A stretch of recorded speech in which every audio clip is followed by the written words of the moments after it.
बिस्मिल्लाहिर्रहमानिर्रहीम।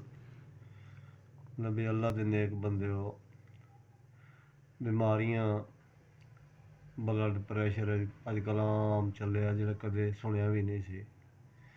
फिर उस तो बाद यूरिक एसिड ये बीमारी एक अज आम चली हुई आ। खून गाढ़ा हो जाता, ये मर्ज चली हुई आ।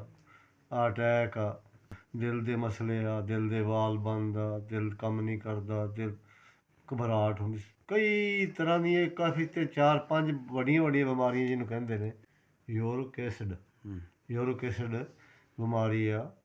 ਜਿਹੜੀਆਂ ਇਹ ਬਿਮਾਰੀਆਂ ਤੁਹਾਨੂੰ ਦਸੀਆਂ ਬਲੱਡ ਵਗੈਰਾ ਜਿੰਨੀਆਂ 4-5 ਬਿਮਾਰੀਆਂ ਦਸੀਆਂ ਜਿਹੜੀਆਂ ਸਾਰੀਆਂ ਹੀ ਵੱਡੇ ਵੱਡੇ ਪੈਸਿਆਂ ਦਾ ਕੰਮ ਹੈ। ਜਿਹੜੇ ਲੋਕ ਅਮੀਰ ਆਦਮੀ ਹੈ ਲੱਖਾਂ ਦੀਆਂ ਗੇਮਾਂ ਹੈ, ਲੇਕਿਨ ਗਰੀਬ ਆਦਮੀ ਵਾਸਤੇ ਇੱਕ ਛੋਟਾ ਜਿਹਾ ਮਸਨੂਨ ਦੁਆ ਸਮਝ ਲਓ, ਇਨਸ਼ਾ ਅੱਲਾਹ ਤਾਲਾ ਫਿਰ ਉਹਦਾ ਫਾਇਦਾ ਵੇਖੋ। ਇੱਕ ਨਬੀ ਦੀ ਸੁਨਨਤ 'ਤੇ ਅਮਲ ਹੋ ਜਾਂਦਾ ਅਤੇ ਇੱਕ ਅੱਲਾਹ ਤਾਲਾ ਰਾਮਦੇਵ ਦੇ 100 ਸ਼ਹੀਦ ਦਾ ਸਵਾਬ ਹੋ ਜਾਂਦਾ। ਅੱਲਾਹ ਨੇ ਬੇਕਾਰ ਚੀਜ਼ ਪੈਦਾ ਹੀ ਕੋਈ ਨਹੀਂ ਕੀਤੀ ਅਤੇ ਸਾਨੂੰ ਅੱਲਾਹ ਤਾਲਾ ਇਸੇ ਤੋਂ ਸ਼ਫਾ ਦੇ ਦਿੰਦਾ।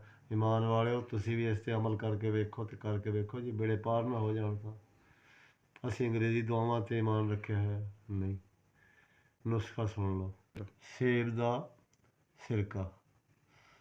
ਦਾ ਸਿਰਕਾ, ਅਦਰਕ, ਫਾਰਮੀ ਨਾ ਹੋਵੇ ਦੇਸੀ ਹੋਵੇ, ਲਸਣ ਫਾਰਮੀ ਨਾ ਹੋਵੇ ਦੇਸੀ ਹੋਵੇ, ਸ਼ਹਿਦ ਛੋਟੀ ਮੱਖੀ ਦਾ ਹੋਵੇ।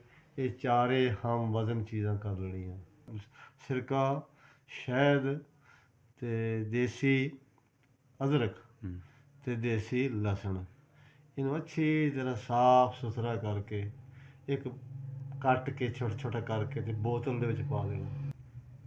ਨੁਸਖਾ ਤਿਆਰ ਹੋ ਗਿਆ। ਇਹਦੇ ਵਿੱਚੋਂ ਨਿਹਾਰ ਮੂੰਹ ਸੁਬਾਹ 1 ਚਮਚਾ ਜਾਂ 2 ਚਮਚੇ ਪਾਣੀ 'ਚ ਪਾ ਕੇ ਨਿਹਾਰ ਮੂੰਹ ਪੀ ਲੈਣੇ, ਅੱਧੇ ਗਲਾਸ ਦੇ ਵਿੱਚ।